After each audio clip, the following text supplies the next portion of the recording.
Role sound. Scene 29, shot 3, take 1. Action.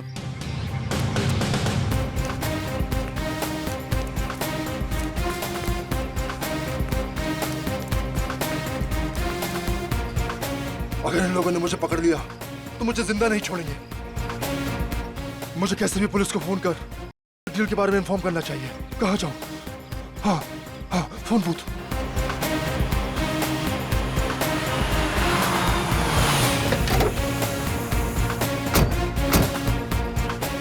हो रहा। अरे यार डायलॉग बोल। ये डायलॉग क्यों नहीं बोल रहा है? क्या हो गया इसको? तुमने रिहर्सल करवाई थी इसकी? सर दो बार इसको रिहर्सल करवाई थी, पता नहीं क्यों नहीं डायलॉग बोल रहा है। क्या हो गया इसको पता नहीं। प्रॉम्प्ट कर। हेलो सर, आपको 100 नंबर डायल करके बोलना है। हेलो पुलिस सर, मैं केतन बोल रहा हूँ। सर आप क्या कर रहे हो सर? आप 100 नंबर डायल करो सर। ये वो यहाँ भूत बन के क्यों खड़ा हो गया यार? इसको पता नहीं कैमरा कहाँ लगा हुआ है यार। ये बोल क्यों नहीं रहा है? काट इट। जाओ जाके उसको समझा करके रहे वहां पे। कितनी बार जाके बोल समझाओ? उसको डायलॉग बोले यार। कहाँ से उठा के ले आते हैं आप भी। सुपरस्टार है, कोई और नहीं मिला था कष्ट करने के लिए। अरे मुझे कोसना बंद करो यार।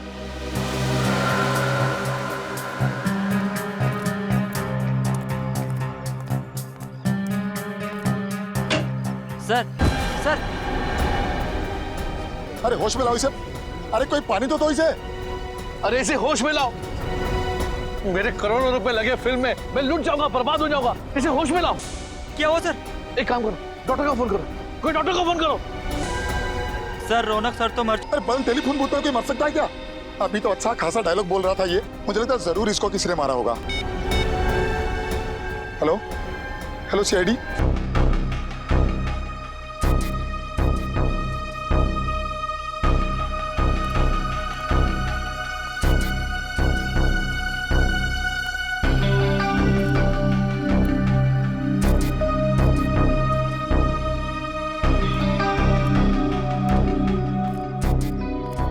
ना कोई चोट का निशान है, ना कोई घाव है, खून का एक धब्बा तक नहीं कहीं पर भी। फिर भी इसकी मौत हो गई। कैसे?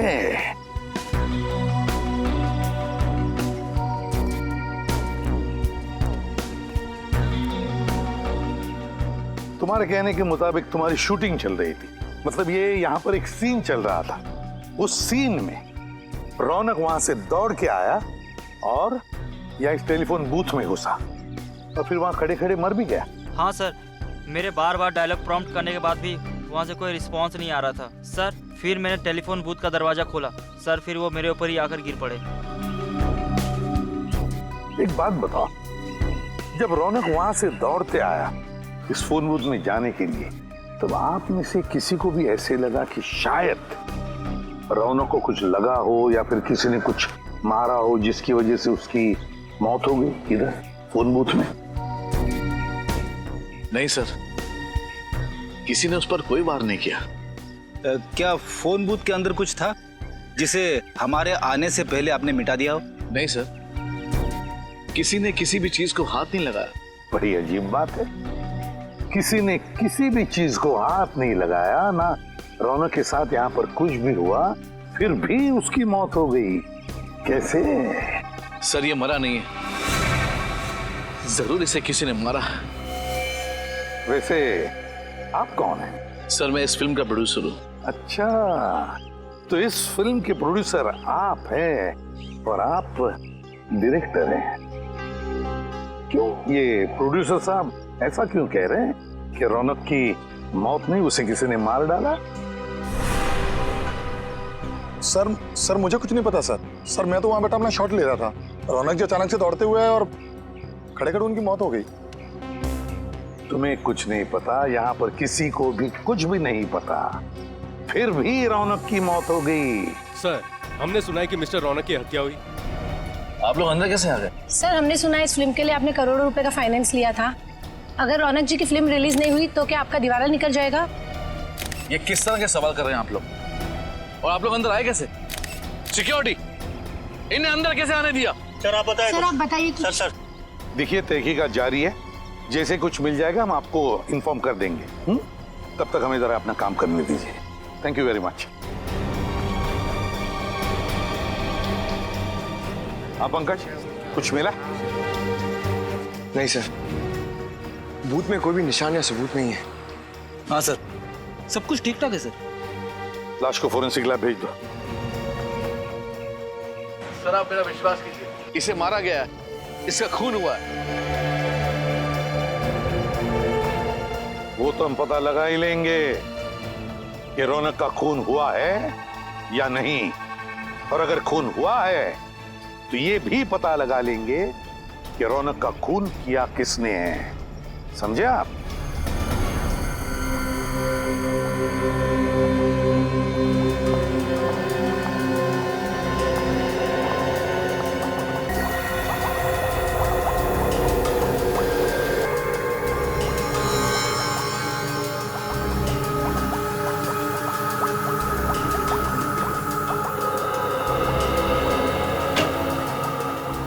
डॉक्टर तारिका, इसकी मौत की वजह पता चली?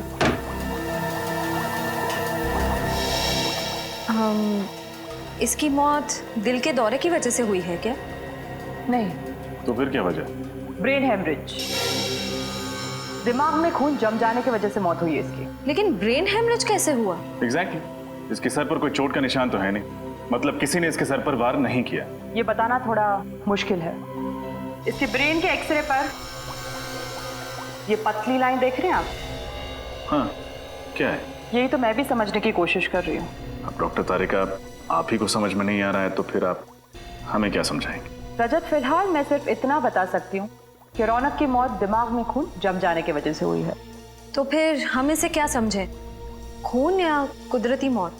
पक्का तो नहीं बता सकती, लेकिन मुझे तो लग रहा है कि खून ही है। कुछ और टेस्ट करने के बाद मैं सालों के सर के साथ इस केस के बारे में डिस्कस करूंगी और उसके बाद ही कुछ बता पाऊंगी। डायरेक्टर साहब, हमें तो पता चला है कि रौनक के साथ आपका 36 का आंकड़ा था। आप रौनक को अपनी फिल्म में बतौर हीरो साइन नहीं करना चाहते थे, बल्कि आप किसी और को साइन करना चाहते थे। वो क्या? आपको तो खुशी हो रही होगी, आपके गले का कांटा निकल गया। ये सरासर गलत है मैडम, ये सच नहीं है। रौनक इंडस्ट्री का सबसे बड़ा स्टार था और हर डायरेक्टर यही चाहता था कि उसके साथ काम करे। लेकिन हमारी जानकारी के हिसाब से तुम मुझसे बहुत परेशान थे। क्या छिपा रहे हमसे? हाँ, मैं परेशान था, बहुत नखरे थे उसके। एक तो लेट आ रहा, ऊपर से जल्दी चले जाना, ये नहीं खाऊंगा, वो नहीं खाऊंगा, ये नहीं पहनना है, वो नहीं पहनना है, वगैरह वगैरह। क्या ये तुम्हारी पहली फिल्म है? नहीं मैडम, इससे पहले मैंने 1-2 छोटी मोटी फिल्में की हुई हैं, लेकिन इतने बड़े सुपरस्टार के साथ ये मेरा पहला मौका था मैम। मेरा तो कैरियर अभी शुरू हुआ था, मैं भला ये कैसे कर सकता हूँ? फिर कौन कर सकता है? हाँ, कौन कर सकता है ये घिनौना काम?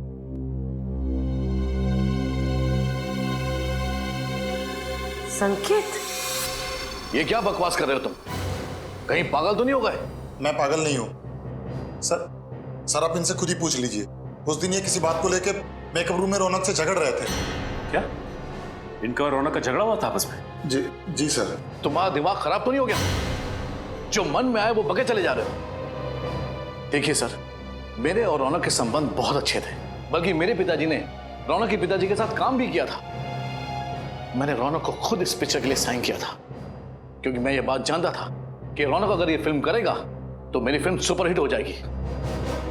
वो मुझे टाइम नहीं दे रहा था, और उस दिन तो ये क्या रौनक, डेट्स नहीं है, टाइम नहीं है, तुम मेरे साथ ऐसे कैसे कर सकते हो? मैंने कहा ना, डेट्स नहीं है मतलब डेट्स नहीं है। प्लीज मेरा दिमाग खराब मत कीजिए आप। दिमाग तो मेरा खराब हो रहा है। रौनक, तुम इतने अनप्रोफेशनल कैसे हो सकते हो? याद है तुमने एग्रीमेंट साइन किया मेरे साथ। देखो, मैं सिर्फ फिल्म में एक्टिंग के पैसे लेता हूँ। ये टीवी के रियलिटी शोज में जाकर फिल्म को प्रमोट करने का वक्त नहीं है मेरे पास, समझे आप? इसका मतलब यह है कि तुम प्यार से नहीं मानोगे। ओह, तो तुम मुझे सुपरस्टार रौनक को धमकी दे रहे हो? हाँ? तुम कर क्या लोगे मेरा? अगर मुझे गुस्सा आया ना तो तुम्हारी ये जो फिल्म है ना, इसे बीच में ही छोड़ के चला जाऊंगा। रास्ते पे आ जाओगे, समझे? मैं रास्ते पर आ जाऊंगा? मैं चुटकी भर में तुम्हें बर्बाद कर सकता हूं रौनक, चुटकी भर में। बस मीडिया के सामने जाकर मैंने तुम्हारे और सुप्रिया के रिश्ते की बात बता दी तो तुम उसी समय बर्बाद हो जाओगे रौनक।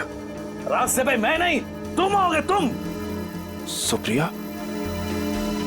सुप्रिया के बारे में आप क्या जानते हैं? सब कुछ जानता हूं मैं रौनक। तुम्हारे और सुप्रिया का राज सब पता है मुझे। बस मीडिया के सामने जाकर मुंह खोलने की देरी है। संकेत जी, आपस के झगड़े में आप सुप्रिया को बीच में क्यों ला रहे हैं? प्लीज आप मीडिया से कुछ मत बोलिएगा। आप जो कहेंगे मैं करूंगा। आपकी फिल्म को प्रमोट करूंगा, कुमार जी का साइनिंग अमाउंट भी वापस कर दूंगा। बट प्लीज इस राज को राज ही रखिएगा।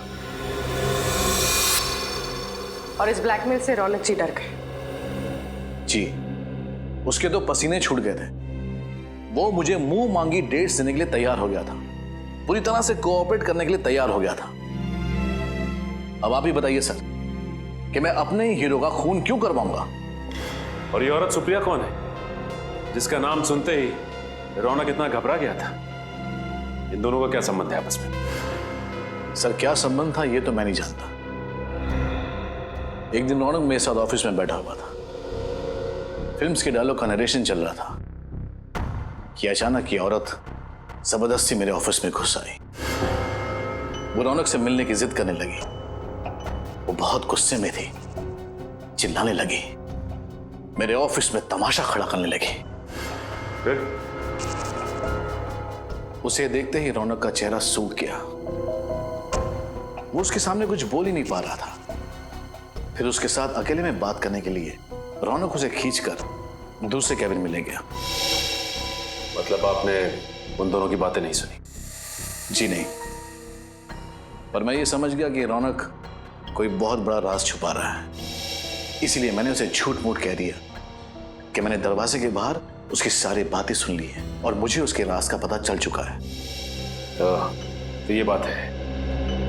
आपके पास इस सुप्रिया का एड्रेस तो होगा ना? जी है।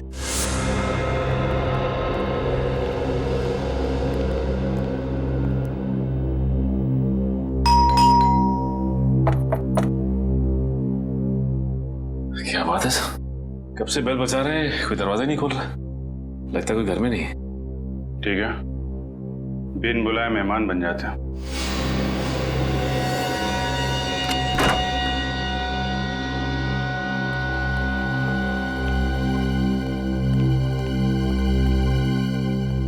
अच्छी तरीके से घर चेक करते हैं, देखो कुछ मिलता है क्या। सर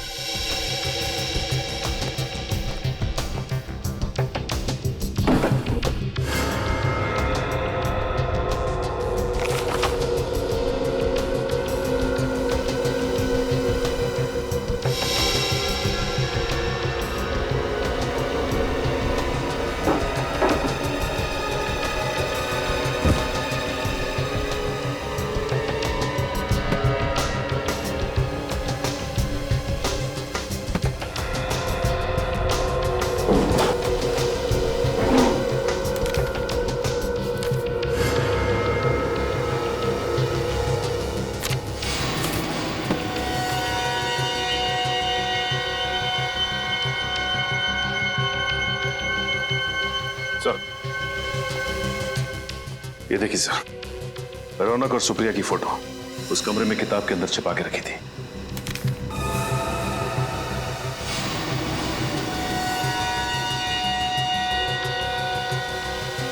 सर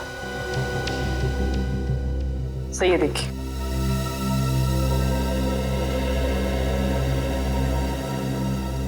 माय गॉड, तो ये चक्कर है, मैरिज सर्टिफिकेट।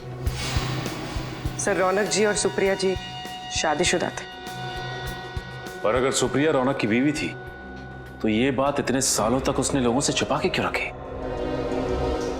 रौनक जी तो रहे नहीं, अब ये बात उनकी पत्नी सुप्रिया जी बताएंगे।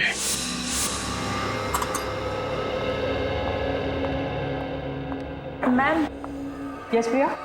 कान की स्किन मैंने चेक की है, वहाँ कहीं मुझे गन पाउडर नहीं दिखा। ओके।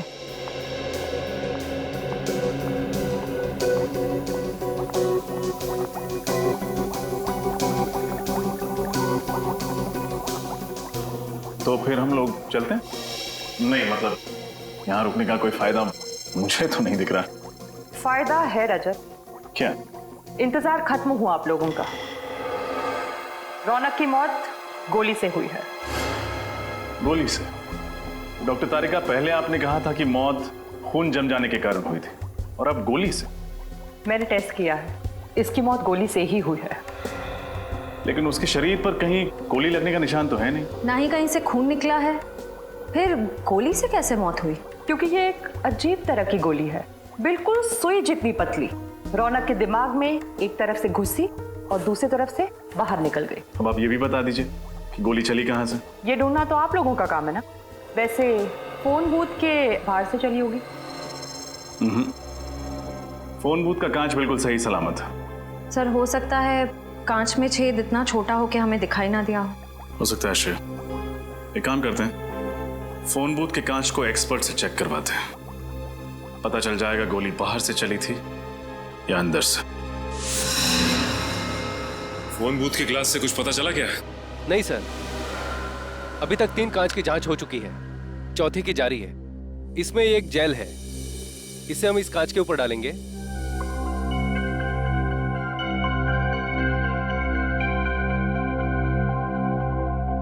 इस कांच पर फैलाने के बाद इसे एक सूखे कपड़े से पोंछ देंगे।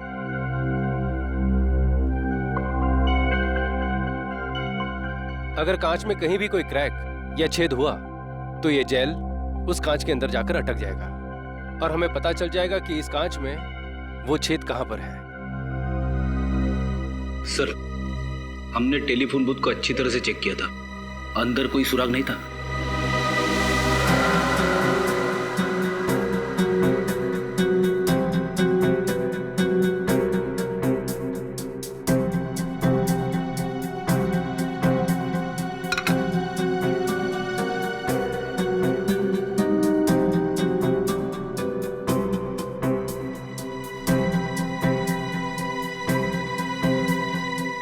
नहीं सर, कांच में ना तो कोई क्रैक है और ना ही कोई छेद।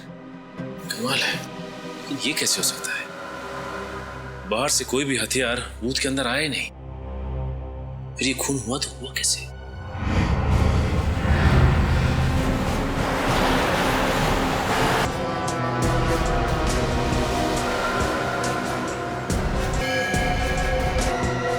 चकनाके के 3 ऑफिसर्स को मार दिया। ये काम अकेले सुप्रिया का तो हो नहीं सकता। जरूर सुप्रिया के साथ कोई था जो उसकी मदद कर रहा है। कोई सीसीटीवी कैमरा नहीं दिख रहा। वो रहा सीसीटीवी कैमरा, मगर टूटा हुआ है सर, वायर भी लटक रही है।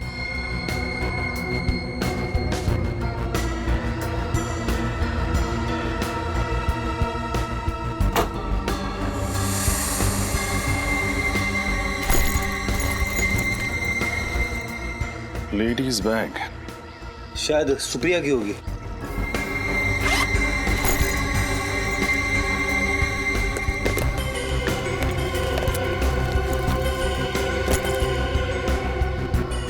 इन तीनों ऑफिसर्स ने सुप्रिया को बस में देखा, उसे बस में से उतारा, यहाँ पे बिठा के रखा। हो सकता है। लेकिन एक बात समझ में नहीं आ रही सर, अगर सुप्रिया अपने साथियों के साथ इन तीनों ऑफिसर्स का खून करके भाग गई तो फिर उसने ये पर्स यहाँ पे क्यों रखी? इसी सवाल का तो जवाब ढूंढना है फ्रेडी। कोई भी मुजरिम इतना बड़ा सबूत पीछे छोड़ के क्यों जाएगा? हो सकता है वो हमें गुमराह करने की कोशिश कर रही हो।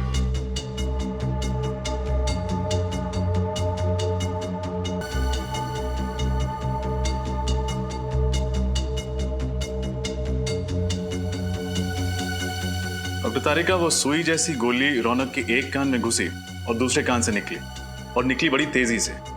जाहिर सी बात है वार दूर से ही हुआ होगा। 1 मिनट। नहीं रजत, वार दूर से नहीं हुआ। तो फिर कहां से हुआ? एकदम नजदीक से, फोन बूथ के अंदर से। लेकिन डॉक्टर तारिका, हमने पूरा फोन बूथ चेक किया था, कांच भी सही सलामत थे। फिर कहीं वो गोली इस फोन के रिसीवर से तो नहीं निकली थी? नहीं श्रेया, रिसीवर से गोली नहीं निकली थी, क्योंकि रौनक को दाएं कान में से गोली घुसी और बाएं कान से गोली निकली, और उसने रिसीवर अपने बाएं कान में पकड़ के रखा था।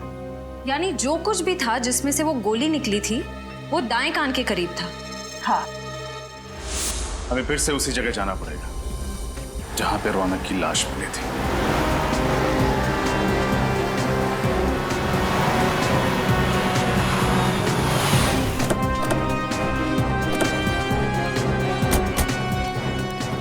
सर, हमने पूरे एरिया को सील कर दिया। Very good. अब देखते हैं, अगर हमारी नजरों से कुछ छूटा है तो अभी मिलना ही चाहिए। सर, शूटिंग के लिए जो फोन बूथ यूज किया था वो इधर रखा गया था। हाँ, फोन बूथ इधर था और उस फोन के असिस्टेंट डायरेक्टर ने यह बताया था कि रौनक वहां से दौड़कर आया और इस फोन बूथ में आके खड़ा हो गया, फोन किया। जैसे ही वो असिस्टेंट डायरेक्टर यहाँ पर आया, उसने फोन बूथ का दरवाजा खोला, तब रौनक अपने पीठ के बल ऐसे यहाँ गिर गया। सर, ये मिस्टर रौनक सुपरस्टार थे मगर एक्टर अच्छे नहीं थे। पंकज, हम यहाँ रौनक के एक्टिंग के बारे में डिस्कस करने नहीं आए, समझे? नहीं सर, मेरे कहने का मतलब था कि उनको कभी डायलॉग याद ही नहीं रहते थे, इसलिए तो वो ईयरफोन पहनते थे डायलॉग प्रॉम्प्ट सुनने के लिए। क्या कहा तुमने? ईयरफोन? ईयरफोन? छोटा सा ईयरफोन, वो माइक्रोफोन, कॉर्डलेस। वो तो हमें लाश के ऊपर से नहीं मिला, फिर माइक्रोफोन गया कहां? वो माइक्रोफोन ढूंढो, ढूंढो, यहीं कहीं आसपास ही मिलना चाहिए।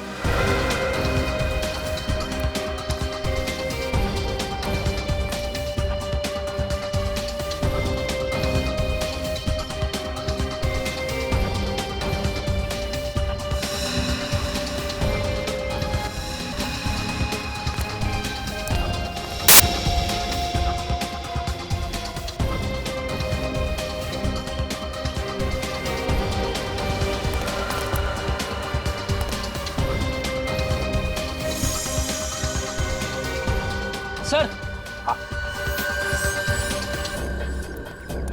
ये देखिए सर।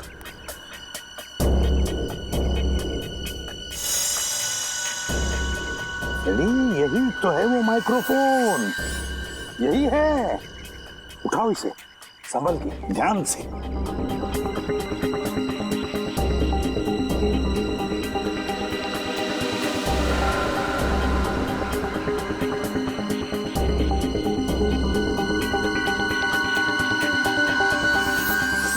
तो ये है वो माइक्रोफोन।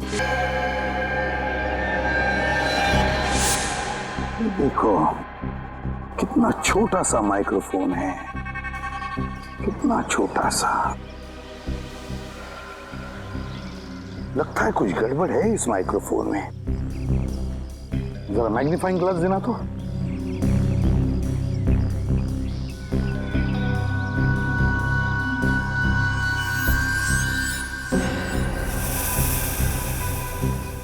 ये देखो, माइक्रोफोन की जाली फटी हुई है, छेद है उसमें। जाली अंदर से बाहर की तरफ फटी हुई है, अंदर से बाहर की तरफ।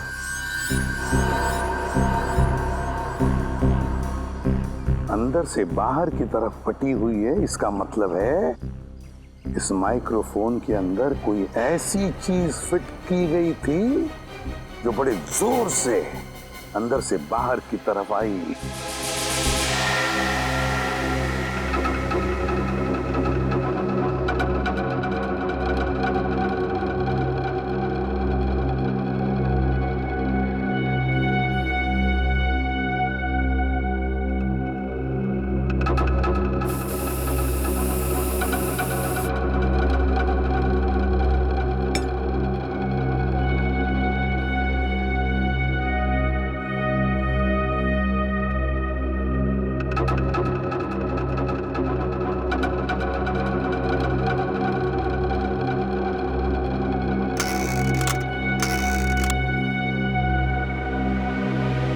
डॉक्टर तारिका, ऐसे ही चक्कर लगवाती रहेंगी या कुछ बताएंगी भी? मैं तो पूरी कोशिश कर रही हूँ कि आप लोग जल्द से जल्द खूनी तक पहुंचे। दरअसल एसीपी सर बहुत गुस्से में। क्यों? क्योंकि खूनी तो दूर, अब तक हम ये भी पता नहीं लगा पाए हैं कि खून हुआ कैसे। मगर मुझे पता चल गया है कि खून कैसे हुआ। कैसे?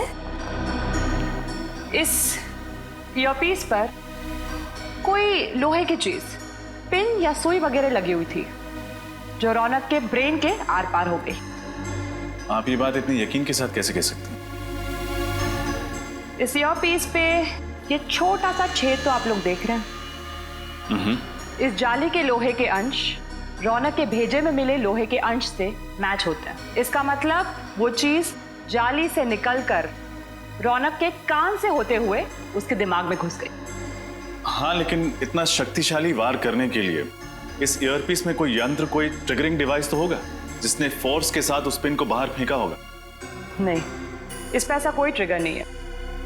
ये ईयरपीस मैंने अच्छी तरह से चेक किया है। तो फिर उस पिन से वार हुआ कैसे? वो पिन अपने आप तो बाहर नहीं निकली होगी। ये पता चल जाएगा, बस थोड़ा सा वक्त दीजिए मुझे। तब तक हमें उस आदमी का पता लगाना होगा जिसने ये खास किस्म का ईयरपीस बनाया है। इस प्रॉम्प्टर को ध्यान से देखिए। क्या ये आपके यहाँ का है? हाँ, ये तो हमारे यहाँ का ही माल है। पर ये आपको कहाँ से मिला? ये तो रौनक के पास था। रौनक की लाश के पास से। क्या? जी हाँ, रौनक का इस प्रॉम्प्टर से खून हो गया है। सर, पर ये तो एक छोटा सा माइक्रोफोन है। इतनी छोटी चीज से किसी की जान कैसे जा सकती है? जान जा सकती नहीं, बल्कि जा चुकी है। ये देख रहे हैं आप, इस प्रॉम्प्टर की ये स्पीकर की जो जाली है, इसमें शायद किसी ने पिन डाला था। क्या ये पिन आपने डाला था? जी हाँ, बिल्कुल, ये पिन मैंने ही डाली थी। लेकिन क्यों डाला था ये पिन आपने? सर, रौनक जी के ऑफिस से उनकी सेक्रेटरी का फोन आया था। उनकी सेक्रेटरी? कोई औरत? हाँ, वो एक औरत थी और उसी ने मुझे कहा था ये पिन प्रॉम्प्टर के स्पीकर में डालने को। उसने कहा और आपने मान लिया? हाँ हाँ, पर तभी मुझे कुछ अजीब नहीं लगा था। उसने कहा था कि रौनक जी एक एक्शन सीक्वेंस शूट करने वाले हैं जिसमें खूब उछलना कूदना होगा, इसलिए उन्हें ये पिन चाहिए थी, जिसकी वजह से प्रॉम्प्टर कान में अपनी जगह से हिले नहीं। लेकिन सर, रौनक की तो कोई सेक्रेटरी नहीं थी ना? हाँ श्रेया, इस खूनी ने ये खून बड़ी बारीकी से प्लान किया था। मुझे तो लगता है कि सुप्रिया का भी हाथ है इसमें। हाँ सर, मुझे भी यही लगता है। जिस तरह से वो सिक्योरिटी ऑफिसर को मार के भागी चेकनाके पे, उससे तो यही लगता है कि और भी लोग इसमें शामिल हैं। सुप्रिया को जल्द से जल्द पकड़ना होगा, जल्द से जल्द।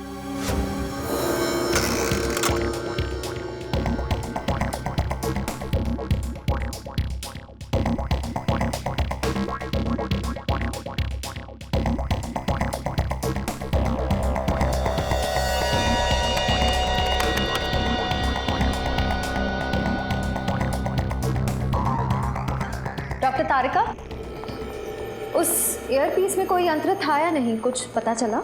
नहीं श्रेया, यंत्र ईयरपीस में नहीं बल्कि फोन के रिसीवर में था। फोन के रिसीवर में? लेकिन आपने तो कहा था कि सुई दाएं कान से घुसकर बाएं कान से बाहर निकली और रौनक ने फोन का रिसीवर बाएं कान पे पकड़ा था, तो फिर यंत्र फोन के रिसीवर में कहां से आया?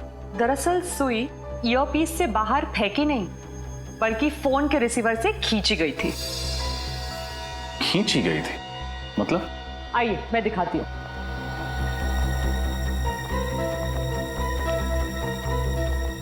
ये देखिए, ये है वो सुई जिसे रौनक की मौत हुई, मैग्नेट से चिपकी हुई। और इस चुंबक की वजह से सुई दाएं कान में घुसी और बाएं कान से बाहर निकल आई। जी हाँ, और ये मैग्नेट कोई मामूली मैग्नेट नहीं है, ये खास किस्म का मैग्नेट है जिसे नियोडायमियम मैग्नेट कहते हैं। इसकी चुंबकीय शक्ति एक मामूली मैग्नेट से 10 गुना ज्यादा होती है। और इसके अलावा इस मैग्नेट पर ये बैटरी भी लगी हुई थी अलग से, जिसकी वजह से ये शक्तिशाली मैग्नेट और भी पावरफुल हो गया। और पावर बढ़ जाने की वजह से ये सुई आसानी से मैग्नेट की ओर खिंच गई। हाँ, और फोन के अंदर इस मैग्नेट में जा चिपकी, इस वजह से हमें दिखी भी नहीं। सर, इतनी खतरनाक प्लानिंग, ये काम तो किसी इंजीनियर का ही हो सकता है। सही कहा तुमने श्रेया, इंजीनियर। सुप्रिया भी तो इंजीनियर ही है ना? वो एक गाड़ी बनाने वाली फैक्ट्री में काम करती है। हाँ सर। सर, मुझे लगता है हमें सुप्रिया से पूछताछ करनी चाहिए। हाँ श्रेया, सुप्रिया से भी और उस आदमी से भी जो ये खास किस्म का मैग्नेट बेचता है। सर, 2 दिन से मेरी बेटी लापता है, उसका फोन भी नहीं लग रहा। उसके घर पे पता किया तो उसकी कोई खबर नहीं मिली। इसी सिलसिले में हम आपसे बात करने आए हैं। हमें शक है कि सुप्रिया ने रौनक जी का खून किया। क्या? नहीं, ये नहीं हो सकता सर, ये नामुमकिन है। क्यों नहीं हो सकता? क्योंकि सुप्रिया तो रौनक की पत्नी। ये बात हमें पता है। देखिए, कुछ और लोग भी मिले हैं सुप्रिया के साथ जो उसकी मदद कर रहे हैं। सुप्रिया चेक नाके पे पकड़ी गई थी। वहां पे 3 पुलिस वालों को मार के वो लोग फरार हो गए। नहीं सर, ऐसा नहीं। आप मेरी बेटी पर गलत इल्जाम लगा रहे हैं। वो किसी का खून कर ही नहीं सकती। अरे रौनक का तो कभी नहीं। वो दोनों तो एक दूसरे से इतना प्यार करते थे। कॉलेज में दोनों इकट्ठे पढ़ते थे सर, और पढ़ाई खत्म होने के बाद दोनों ने शादी कर ली। अगर ऐसी बात है तो फिर रौनक जी ने अपनी शादी की बात दुनिया वालों से छिपाई क्यों नहीं बताया कि सुप्रिया उनकी पत्नी है? क्योंकि सर उसे ऐसा लगता था कि एक शादीशुदा लड़का सुपरस्टार नहीं बन सकता, और इसलिए उसने अपनी और सुप्रिया की शादी सबसे छुपाई। सुप्रिया को भी कोई शिकायत नहीं थी। और 2 साल पहले। क्या हुआ 2 साल पहले? वो रौनक ने लेना शुरू कर दिया था। उसको की बुरी आदत पड़ गई थी। क्या? नहीं किया था? हाँ सर, वो उसने जब से लेना शुरू किया तो उसने सुप्रिया को मारना पीटना शुरू कर दिया, और फिर सुप्रिया से ये सब सहन नहीं हुआ तो उसने रौनक को छोड़ दिया और मेरे घर पर रहने के लिए आ गई। फिर 2 महीने पहले रौनक अचानक से हमारे घर में आया, और वो एक अच्छा इंसान बन चुका था, और उसने सुप्रिया से वादा किया कि मैं अब कभी नहीं लूंगा। तो सर वो तो दोनों बहुत खुश लग रहे थे, खुशी खुशी रह रहे थे। ठीक है, अभी हम लोग चलते हैं और जरूरत पड़ेगी तो आपसे दोबारा मिलेंगे। Thank you. ऐसा लगता है कि सुप्रिया की माँ ठीक कह रही है। हो सकता है। अगर सुप्रिया ने खून नहीं किया है तो फिर भाग क्यों रही है? हाँ सर। नहीं सर, कम से कम 50 पीस का ऑर्डर देना होगा। हाँ नहीं, मैं डिलीवरी तो सर क्या है, डिलीवरी के लिए आपको अपने बंदे को भेजना होगा। ठीक है, मैं ऑर्डर लिख लेता हूँ, don't worry. Thank you. Excuse me. जी कहिए। हम लोग सीआईडी से। जी कहिए। इस मैग्नेट को ध्यान से देखिए। क्या ये आपके यहाँ से सप्लाई किया गया है? जी हाँ सर, बिल्कुल। सर ये बहुत ही बढ़िया क्वालिटी का मैग्नेट है और ये आसानी से नहीं मिलता है। अच्छा, ऐसा क्या खास है इसमें? सर ये मैग्नेट बहुत ही पावरफुल है, अर्थ मैग्नेट। लेकिन इस मैग्नेट के बारे में सीआईडी क्यों पूछताछ कर रही है? अब मैग्नेट से किसी का खून हो गया। क्या? खून इस मैग्नेट से? सर ऐसा कैसे मुमकिन है? देखिए ये तो मुमकिन है, लेकिन आप फिलहाल ये बताइए कि ये मैग्नेट आपने किसको सप्लाई किया था? सर 2 दिन पहले एक आदमी का फोन आया था, वो इसी साइज का मैग्नेट चाहता था। सर पहले तो मैंने उसे मना कर दिया था। क्यों? क्योंकि वो एक ही मैग्नेट खरीदना चाहता था और मैं तो होलसेलर हूँ सर। फिर क्या मैम, लगता है उसे इस छोटे साइज के मैग्नेट की सख्त जरूरत थी। वो 50 पीस का ऑर्डर देने के लिए रेडी हो गया। फिर मुझे क्या था, मैं भी मान गया। लेकिन आपको कैसे पता कि उसे एक ही चुंबक चाहिए था? मैम जब वो डिलीवरी के लिए आया तो मैंने उसे जब बॉक्स दिया तो उससे बॉक्स में से सिर्फ एक ही मैग्नेट निकालकर मुझसे बोला कि बाकी के सारे मैग्नेट मैं रख लूं, वो भी बिल्कुल मुफ्त। ये बाकी के चुंबक हम देख सकते हैं? नहीं सर, वो क्या है कि जगह छोटी है ना, तो मैं स्टॉक ज्यादा रखता नहीं हूँ। ठीक है, उसका नाम बता लो। सर नाम पता भी नहीं है। उसका चेहरा तो देखा था तुमने, स्केच बनवा सकते हो? नहीं सर, उसका चेहरा मुझे याद नहीं है। तुम्हें उसने फोन किया था ना? फोन नंबर है तुम्हारे पास या वो भी नहीं है? जी उसने लैंडलाइन पे फोन किया था सर। अच्छा, कितने बजे फोन किया था उसने? शाम को 6 से 7 के बीच। 6 से 7 के बीच? 6 से 7 के बीच जिसने भी इन्हें फोन किया उनकी लिस्ट लिखवाओ।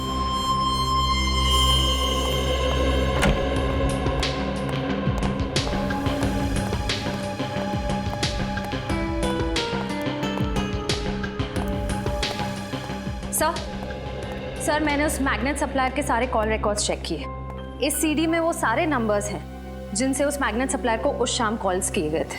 That's really good. अब खूनी का आसानी से पता चल जाएगा। एक काम करो श्रेया, इस सीडी को सिस्टम में रन करके देखो कोई नंबर ऐसे हैं जो इस केस से जुड़े हैं। सर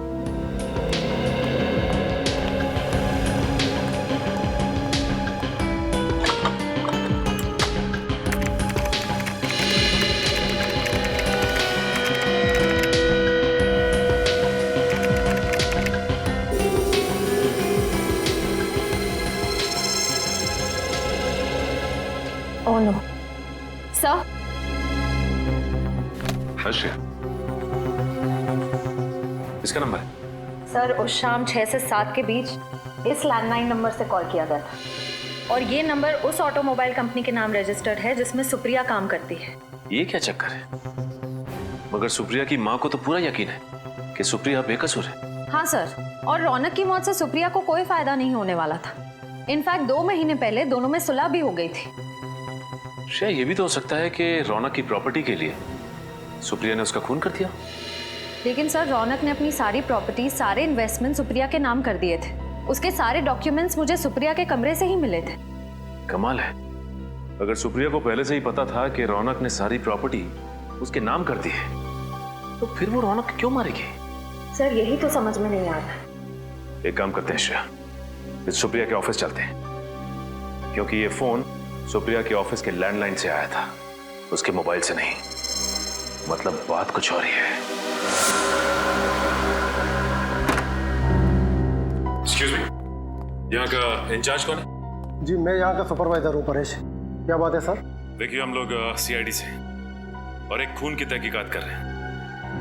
हमें शक है कि आपके एक कर्मचारी सुप्रिया ने खून किया है। सुप्रिया और खूनी? मुझे विश्वास नहीं हो रहा है सर। देखिए आपको विश्वास हो ना हो, लेकिन सुप्रिया ने अपने पति का खून किया है।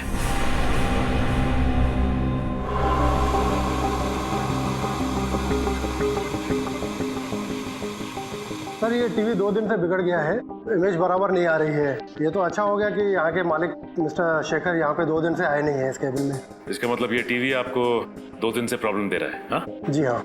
श्रेया, मुझे याद है कि बचपन में टीवी के सामने अगर हम चुंबक रखते थे, मेरा मतलब है मैग्नेट, तो इसकी इमेज खराब हो जाती थी, कुछ दिखाई नहीं देता था ठीक से। हाँ सर, कहीं इस टीवी के पास भी तो लगता तो ऐसे ही।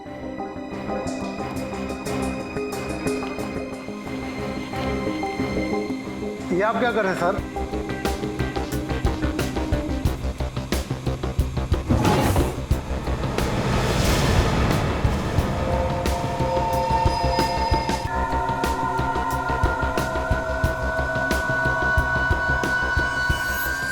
सर इन मैग्नेट्स की साइज बिल्कुल वैसी ही है जैसी हमें उस फोन के रिसीवर में मिली थी।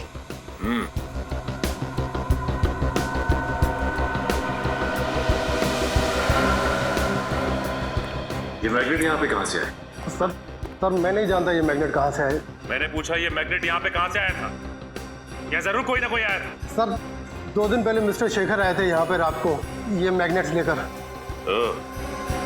तो मिस्टर शेखर अपने कैबिन में आए थे 2 दिन पहले, और वो भी रात को, और इन मैग्नेट्स को यहाँ पर रखकर चले गए। इसका मतलब जिसकी तलाश हमें है वो और कोई नहीं बल्कि शेखर ही है। नीचे करो। जिंदा है सर। बच गए तुम दोनों आज। आज का दिन तुम दोनों के लिए आखिरी दिन होता। इसमें हमारी क्या गलती है सर? गलती के बच्चे, कितने घंटे हो गए, अब तक होश में क्यों नहीं आई? पूरी बोतल क्लोरोफॉर्म की सुंघा दी क्या इसको? नहीं बॉस, चेकनाका पर जब कांस्टेबल को गोली मारी तो ये भागने लगी तो हाथ में काट लिया, शायद इसलिए ज्यादा क्लोरोफॉर्म सुंघा दिया। कितना बोलता है तू? अब चुप कर, जाके पानी लेके इसके मुंह पे छाट। हाँ बॉस।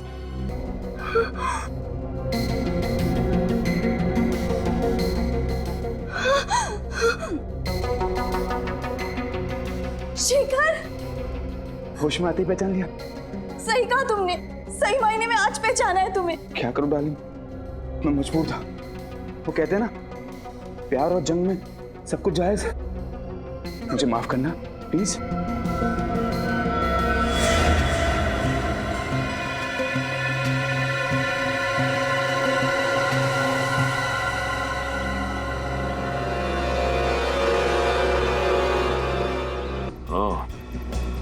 ये है शेखर। इसी ने सुप्रिया को किडनैप करके रखा हुआ है। सर, कुंडों के पास गन्स है। अगर हम सीधे घर के अंदर घुसेंगे तो सुप्रिया की जान को खतरा हो सकता है। एक काम करते हैं, जिस मैग्नेट का इस्तेमाल इस शेखर ने किया था रौनक को मारने के लिए, उसी मैग्नेट का इस्तेमाल हम भी करेंगे। वो कैसे सर? याद है श्रेया तुम्हें डॉक्टर तारिका ने क्या कहा था कि अगर इस चुंबक पे इलेक्ट्रिक का इस्तेमाल करो तो इसकी शक्ति और बढ़ जाती है। बस हमें एक इलेक्ट्रिकल वायर की जरूरत है। आसपास देखते हैं, चलो।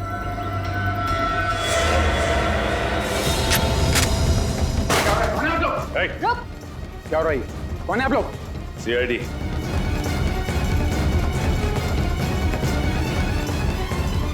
सीआईडी? मिस्टर शेखर, जिस तरह मैग्नेट से तुमने रौनक को मारा ना, उसी तरह मैग्नेट से हमने तुम्हें अपने कब्जे में कर लिया। गलती भी नहीं भागने की। सीआईडी से कोई नहीं बच सकता।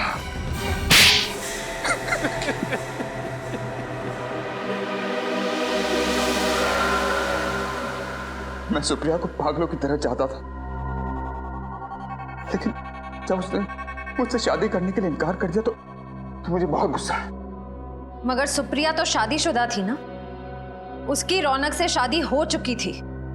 जानता था मैं सब, मगर सुप्रिया को मैंने 2 साल तक रोते बिलखते देखा था।